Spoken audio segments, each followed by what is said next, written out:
Sí, y yo el siguiente tema que, bueno, ya más o menos has hecho un poco una pincelada, pero quiero meterme un poco más en profundidad sobre la capacidad que tuvo Stalin y el sistema comunista de, pues, continuar.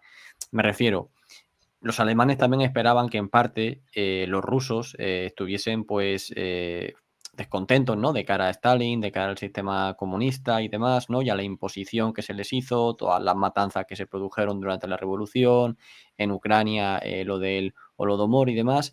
Y ellos esperaban también que por parte de la propia población rusa, y ya no solo rusa, sino de otros países que estaban dentro de la Unión Soviética, pues hubiera como una especie de levantamiento en contra de Stalin.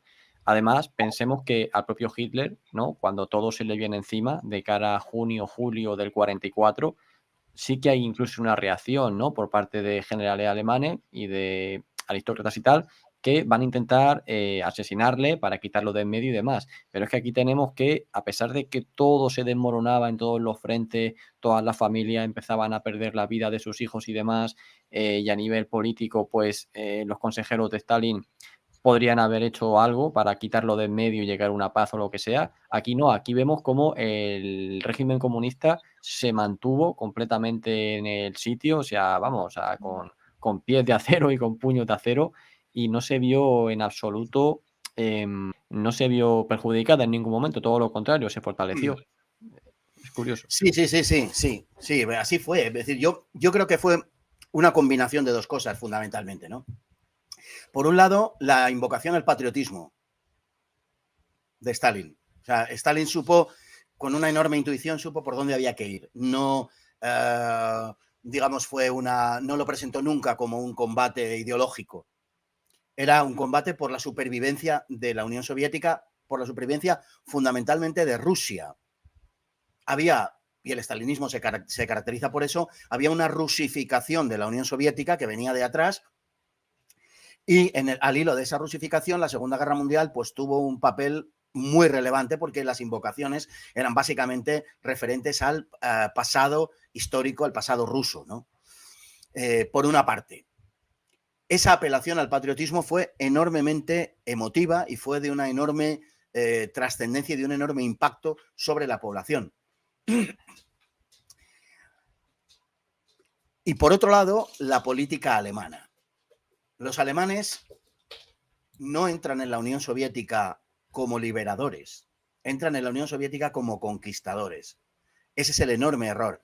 Enorme error basado en que, como iban a derrotar al ejército rojo y a desmantelar el Estado soviético antes de la línea Nieperduina, como ahí iba a quedar todo resuelto, ¿para qué había que ser amables con esa población? Todo lo contrario. Iba a ser una población dominada, sometida.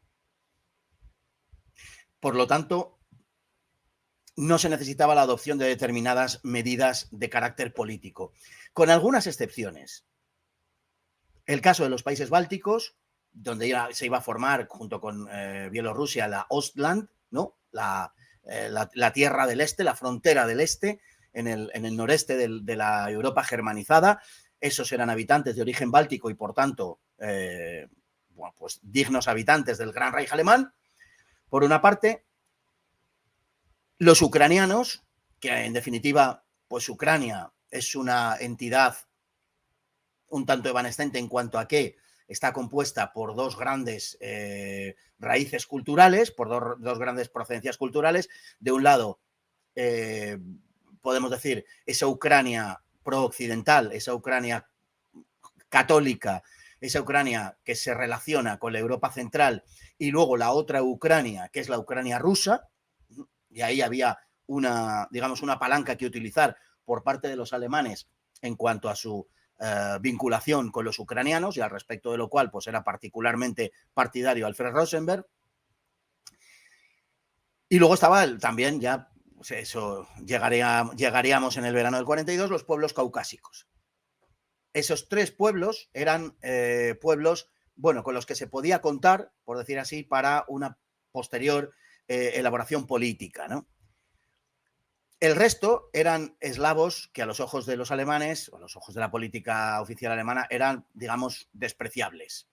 Pero incluso al poco tiempo, cuando se vio que la conquista no iba a ser fácil de entrada, los alemanes comenzaron a desarrollar una política un poco del palo y de la zanahoria, pero que cada vez más del palo. Es verdad que abrían, por ejemplo, las iglesias que habían sido convertidas o en museos o en almacenes, se abrían las iglesias, que se permitía una cierta expresión cultural local, pero no la creación, la constitución de entidades de tipo político. Aunque sí se permitió, en fin, se permitieron alcaldes locales y, en fin, algunas cosas de este tipo, hasta cierto punto fuerzas auxiliares, ese tipo de cosas sí, pero nada que entrañase la constitución, la creación de una entidad política propia, ¿no? Y eso, complementado con la llamada al patriotismo, por parte de Stalin, pues era un cóctel, digamos, muy peligroso. ¿Qué duda cabe que una gran parte de las nacionalidades no rusas de la Unión Soviética recibieron a los alemanes alborozadísimos, con el pan y la sal, característicos de esas zonas de Ucrania? Pero, por ejemplo, Erich Koch, el Gauleiter de Prusia Oriental, que fue nombrado Reichskommissar en Ucrania, se negó a facilitar, digamos, el acceso de los ucranianos a la propiedad privada, de los medios de producción, a privatizar el campo, mantuvo los koljoses, cosas que los ucranianos no querían ni ver y que además, como bien dices, habían sufrido el Holodomor. Bueno, pues a la administración alemana, por ejemplo, en Ucrania, pues no les preocupó lo más mínimo. No tuvieron la intención de ganarse a la población, como digo, más que en algunos sitios muy concretos, pero en general no fue así, y muchísimo menos todavía, claro, en las zonas, digamos, rusas, en las zonas que pertenecían a la propia Rusia. Eso no les interesaba en absoluto. Entonces fue, digamos, una mezcla de esas dos cosas. Por un lado, los alemanes llegaban con, en fin, con unos métodos absolutamente expeditivos, y tanto en Ucrania como en Bielorrusia, por ejemplo, el comportamiento de la administración civil fue absolutamente brutal y cruel. Y por otro lado, la brutalidad y la crueldad ya conocida de la administración stalinista, por lo menos, era la de los suyos. Y lógicamente, pues cada vez más se tendió a, digamos, a adherirse a Stalin por parte de la población. Le resultó relativamente fácil, es decir, los alemanes se lo pusieron muy fácil.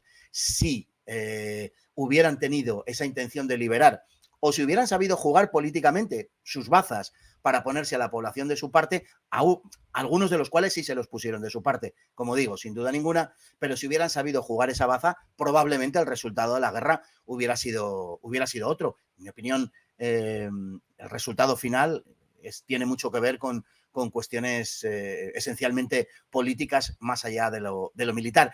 Y eso es lo que Stalin entendió desde el primer momento, mientras que los alemanes, que teóricamente lo sabían, no lo supieron aplicar. Stalin sabía que en una guerra en el siglo XX lo menos importante ya era lo que sucediera en el campo de batalla. Lo más importante era lo que sucedía en otros lugares, como fundamentalmente en la retaguardia, todo lo que tenía que ver con la moral ciudadana, todo lo que tenía que ver con la convicción de la lucha, de por qué se combatía, y eso se había convertido ya, como digo, en el siglo XX en lo fundamental, porque eso se traducía en cifras de producción y en adhesión a las autoridades y, por tanto, en capacidad de combate. A los alemanes les costó más entenderlo, o si lo entendían, que sí lo entendían, pero les costó más ponerlo en práctica. Pues con esto llegamos a un episodio muy interesante de la Operación Barbarroja, que básicamente tuvo lugar a principios de octubre, que básicamente fue la declaración que hizo Alemania de manera oficial, en el que anunció que la guerra en el este había terminado y que Alemania ya había vencido, ¿vale? Pero antes de llegar a eso, que ya digo, pues me parece que fue el 10 de octubre, exacto, la fecha cuando se hace esa declaración. Así es. Antes de eso, ya habían saltado en parte las alarmas dentro del alto mando alemán, en el que sabían que no, o sea, que no iban a poder cumplir el objetivo. O sea, no cumplir el objetivo, sino que no se había producido ese colapso de la Unión Soviética. Entonces, me gustaría que hicieses un poco un análisis sobre cuándo comienzan, pues, estas primeras dudas, ¿no? Dentro del alto mando alemán, y cómo luego hay como una última esperanza de decir, venga, nos lanzamos con todo hacia Moscú, que eso va a conllevar otra vez a pues quedar completamente paralizado, porque además poco después de anunciar eso llovió, todo se embarrizó, toda la ofensiva alemana se para, bueno, un desastre tremendo. Pero ahí es curioso cómo digamos que el ánimo va como una montaña rusa, subiendo, bajando, hasta que ya finalmente de cara a diciembre se hunde completamente ya a las puertas de Moscú. Pues así es, yo creo que después de Smolensk los alemanes ya no podían ganar. Después de la operación de Smolensk los alemanes ya no pueden ganar. La decisión de Hitler de marchar hacia Kiev y de utilizar, como decíamos, el Panzergruppe 2 en esa operación de envolvimiento junto con Kleist de las fuerzas soviéticas es básicamente correcta, produjo una victoria verdaderamente enorme, despejó el flanco sur del ataque alemán y fue una operación verdaderamente ejecutada de una manera brillante en su concepción estratégica y luego sobre el terreno, ¿no? Y luego operacionalmente. Efectivamente, los alemanes, después de esa operación, el ejército soviético parecía que no tenía reservas. Indudablemente fue algo precipitado, ¿no? Lo de anunciar el final de la guerra, pero es que todo parecía indicarlo de esa manera. Yo creo que desde finales de julio, de la batalla de Smolensk, no se produce ese momento, ese parón que no se recupera hasta hasta principios de septiembre. La verdad es que ya Alemania no tiene la posibilidad de una victoria real como se había concebido previamente. Eso ya no se va a producir. Han transcurrido 4 semanas, a finales de julio, el impulso alemán se ha perdido, el impulso de la Wehrmacht se ha perdido. En el norte las tropas están detenidas prácticamente después de un inicio verdaderamente arrollador, pero están detenidas. Todavía están combatiendo en Estonia, no han dado el salto siquiera hacia el este y hacia el norte para entrar en Rusia. Han entrado en Rusia por otro lado del frente norte, pero no por ahí. Y no se llegará hasta comienzos de agosto hasta a las puertas de Leningrado. Alemania ya no va a poder, después de Smolensk, ya no va a poder montar nunca más un ataque en los 3 ejes. Ya no va a poder montar una ofensiva en los 3 ejes de ataque. Nunca más. La planificación para 1942 será exactamente igual. El plan azul de junio de 1942 es un plan en el Grupo de Ejércitos Sur. Ya no se puede plantear otra cosa. Ya no hay fuerza suficiente. Y eso es lo que el propio Wagner el jefe de la intendencia alemana, había determinado antes de la operación. Oye, es que tenemos fuerzas en los 3 ejes de ataque para 3 semanas. A partir de ahí, parón, y hay que concentrar todo en la medida en la que se pueda para mantener el ritmo de ataque. Y efectivamente fue lo que pasó, verdaderamente fue lo que sucedió. Después de Smolensk se produce también una recuperación alemana, un ligero parón para poder recuperarse. A los alemanes no les preocupaba mucho porque estaban seguros de que los soviéticos se encontraban en una situación todavía peor, y es cuando le prestan atención a la batalla de Kiev, que concluye con una victoria abrumadora, y después en el Grupo de Ejércitos Centro la doble batalla de Vyazma-Briansk, que es otro éxito semejante y comparable al de Kiev. Y cómo no pensar que habían ganado la guerra. Es que nadie podía encajar esas pérdidas. La cantidad de material, la cantidad de hombres, la cantidad de territorio, las pérdidas en términos económicos, que una de las razones en el diseño del plan de Estado Mayor alemán por el cual iban a triunfar es que el Ejército Rojo iba a hacer aquello que los alemanes habían previsto que iba a hacer, y que además en gran medida hizo. Y lo iba a hacer, y esto es, no retirarse al este de la línea Dnieper-Dwina, porque al oeste se encontraba pues una gran parte de las materias primas y de la industria soviética. Entonces, ¿cómo lo van a abandonar? No pueden hacerlo. En cierto modo, y sin exagerar los paralelismos, era un poco lo que había sucedido en la campaña de Polonia. Los polacos no podían defender digamos, en una posición más retirada, que le hubiera sido mejor desde el punto de vista estrictamente militar, porque suponía abandonar las provincias occidentales, que era, por ejemplo, pues todo el carbón de Silesia y una gran parte de la producción de hierro. Entonces, no estaban condenados, no podían abandonar aquello. Estaban condenados a combatir allí donde combatieron. Lo mismo les tenía que pasar a los soviéticos, y lo mismo les pasó en gran medida a los soviéticos. Entonces, después de esa, digamos, de esa victoria, de esa gran victoria, de la doble victoria, los alemanes, digo, la de Kiev y la de Vyazma-Briansk, los alemanes tenían claro que lo de Moscú iba a depender básicamente de ellos. Era una cuestión de tener el suficiente nervio, la suficiente fuerza, suficiente carácter, la suficiente decisión como para imponerse. Bueno, mientras tanto, Stalin seguía levantando ejércitos y seguía levantando ejércitos. Es verdad que las unidades soviéticas de entonces no estaban bien armadas. Es verdad que carecían de apoyo blindado en gran parte de los casos. Es verdad que no pueden compararse a las unidades que salieron luego o incluso a las unidades de junio de 1941 que constituían el Ejército Rojo originario. Todo eso es cierto, pero como decía Halder, sí, pero había que matarlos. Y eso era tiempo, y eso era gasto de munición, y eso era bajas propias. Y es muy curioso que los alemanes tuvieron una ratio de bajas en los primeros meses en la Unión Soviética muy parecido al de que habían tenido en la campaña de Francia.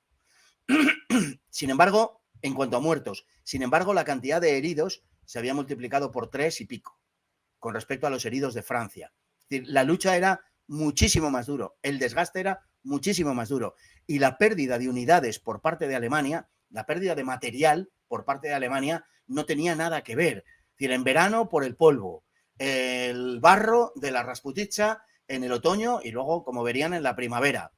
El frío que vendría luego y tal, era algo para lo que no estaban preparados y es que las armas sencillamente no funcionaban, es que no se podían desplazar, es que no había autopistas, es que eran barrizales, era un mar de barro. O sea, y así comienza la Operación Tifón. Claro, es que no podían ser peores augurios. Sin embargo, el comienzo de la Operación Tifón llevó en prácticamente, bueno, en menos de 2 semanas al pánico de Moscú del 16 de octubre del 41, cuando se creía que los alemanes estaban ya en el mismo casi centro de Moscú, ¿no? Todavía no, todavía estaban lejos. Pero llevó al pánico en Moscú, es decir, porque el avance alemán con todo aún tenía bastante fuerza. Eso sí, se había concentrado prácticamente todo lo que tenía Alemania para la Operación Tifón. Es decir, el grupo de ejércitos norte, por ejemplo, se quedó absolutamente privado de vehículos blindados, sobre todo de tanques, ¿no?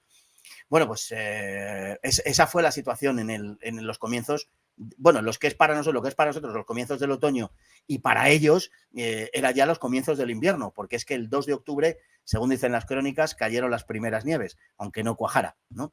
Y fíjate tú que estabas, por ejemplo, hablando del 10 de octubre, el 12 de octubre entró en combate la División Azul.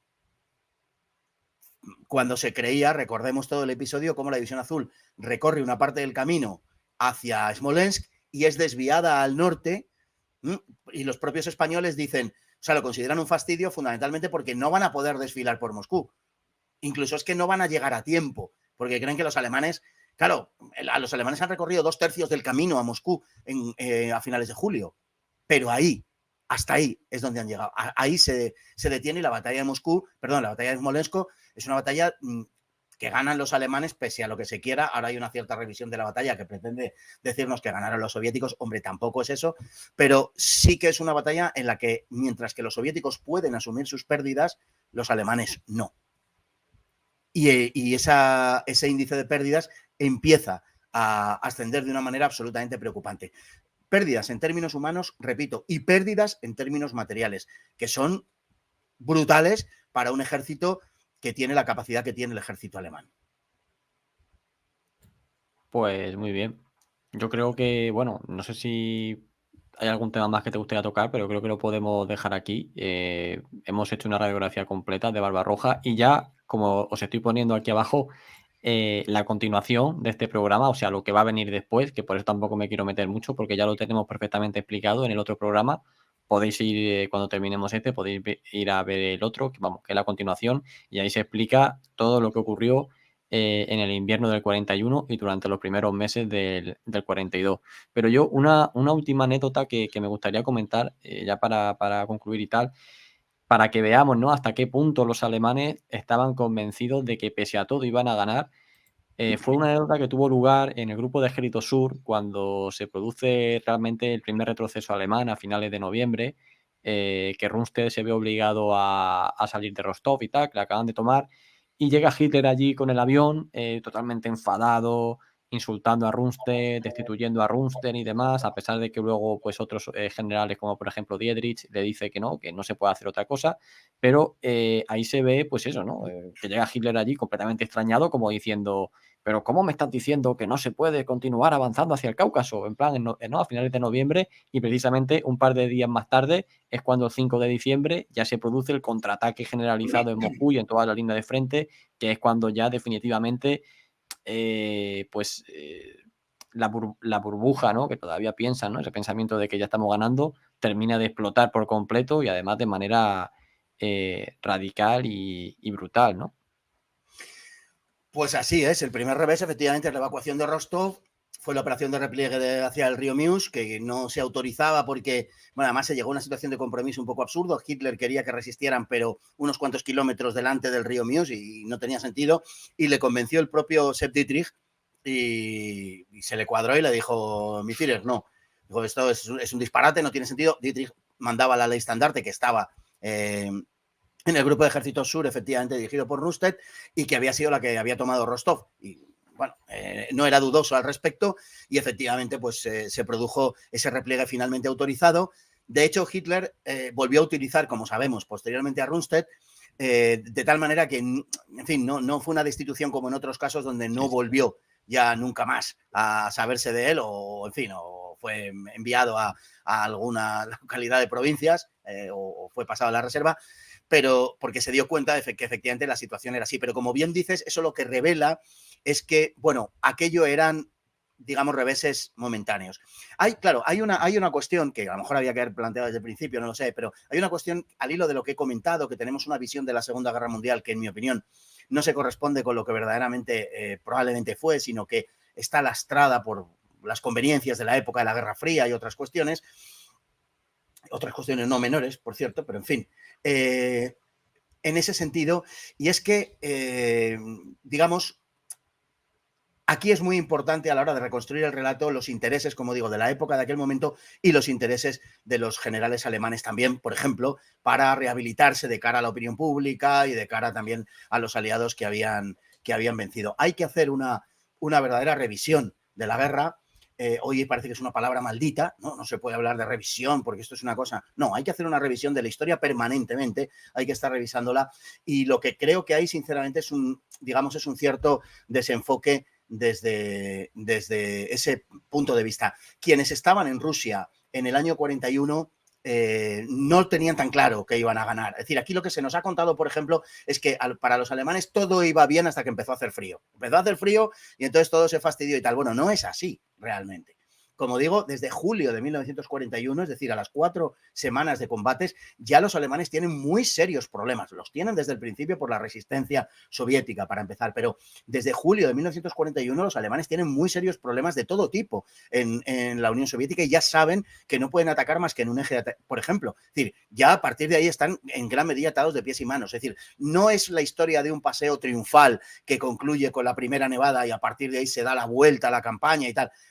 Esta historia, este relato, esta narrativa es básicamente falsa. Y es una narrativa que se construye después de la guerra, como digo, y que se refuerza básicamente hasta los años 80. Está siendo revisada, creo que con mucho acierto, por algunos autores, pues como Glantz o como David Stael, por ejemplo, en medio de que uno no lo comparte todo, ¿no? De estos autores, aunque les tenga una enorme admiración, pero sí que están arrojando luz sobre la necesidad de una reinterpretación verdaderamente de todo esto. Hitler en agosto del 41 ya sabe que va a haber una campaña en 1942. O sea, ya lo sabe que la guerra no va a terminar. Ni siquiera, y esto es un punto muy importante, aunque caiga Moscú. Esa es otra cuestión que tiene que ver con la narrativa y el relato. Es decir, parece que si los alemanes hubieran entrado en Moscú, eso hubiera equivalido a que la guerra habría terminado con la victoria alemana. No, los alemanes estuvieron en las afueras mismas de Moscú, en los arrabales de Moscú, en las últimas líneas del tranvía de Moscú, es verdad, pero aunque Moscú hubiera caído, sin duda hubiera sido un revés muy importante para los soviéticos, pero la guerra no hubiera terminado con toda seguridad si Moscú hubiera caído. Hubiera sido más fácil para los alemanes todo, pero no hubiera terminado la guerra. Entonces, quizá estamos partiendo a veces de unos supuestos, de unos sobreentendidos que no se corresponden con la realidad, porque todo el mundo piensa que, bueno, de haber caído Moscú, realmente los alemanes se hubieran vencido. Bueno, pues por ejemplo, no, eso con toda seguridad no es así, ¿no? Y como eso, pues creo que habría, en fin, ahí lo dejo, creo que habría que proceder a una revisión del desarrollo de la Segunda Guerra Mundial, de la narrativa de la Segunda Guerra Mundial y sobre todo de la estrategia. Una reinterpretación, propongo, no pretendo que mi respuesta sea la correcta, pero propongo una reinterpretación nada menos que de toda la Segunda Guerra Mundial, de la estrategia de la Segunda Guerra Mundial, es decir, de qué fue la Segunda Guerra Mundial, en realidad, qué fue la Segunda Guerra Mundial. Y revisar eso y darle una interpretación que yo creo que tiene que ser sustancialmente diferente a lo que se ha dado hasta ahora. Mi opinión es que, como he tenido ocasión de decir en tu programa, Sergio, es que, y como apunto en el libro, realmente lo que había detrás era una guerra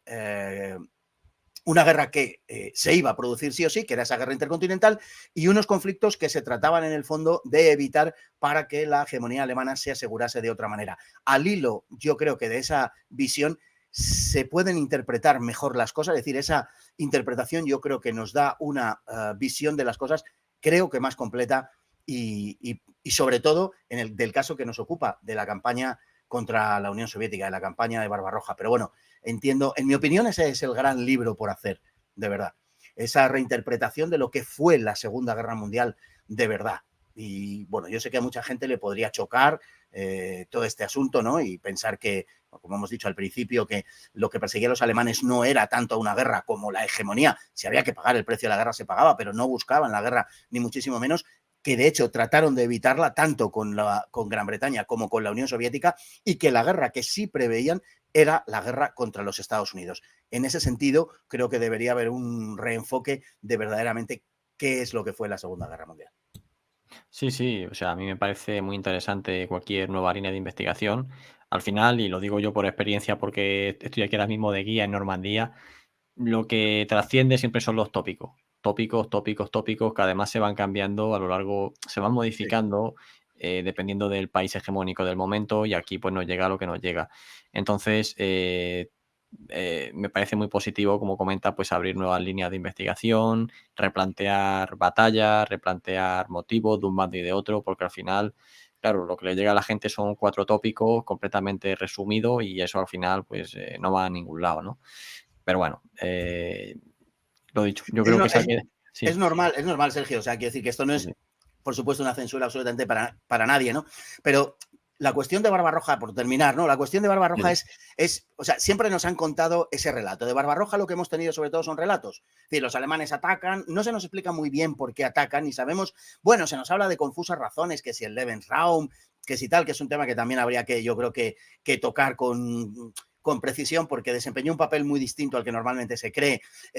Bueno, ese tipo de cosas, que si por el anticomunismo, por el enfrentamiento ideológico, todo este tipo de cosas. No se nos explica por qué se produjo verdaderamente la campaña de Barbarroja, que es una de las cosas a las que espero haber dado en la medida de mis posibilidades respuesta en el libro, pero no se explica por qué y no se explica cuál es la razón última del ataque alemán, por qué el fracaso en última instancia de Barbarroja, por qué la resistencia soviética. Es decir, se nos explica el relato, se nos cuenta la narrativa, pero no siempre, al menos en mi caso, yo lo que he leído, y me precio de haber leído bastante sobre este asunto desde hace muchos años, desde que leí pues, el primero, que fue el libro de John Kagan, de la editorial San Martín, La campaña Barbarroja. Desde entonces, pues bueno, ha sido uno de mis, digamos, objeto de estudio más profundo, y lo que yo siempre he echado de menos son las interpretaciones. Bueno, ¿esto qué fue y por qué fue?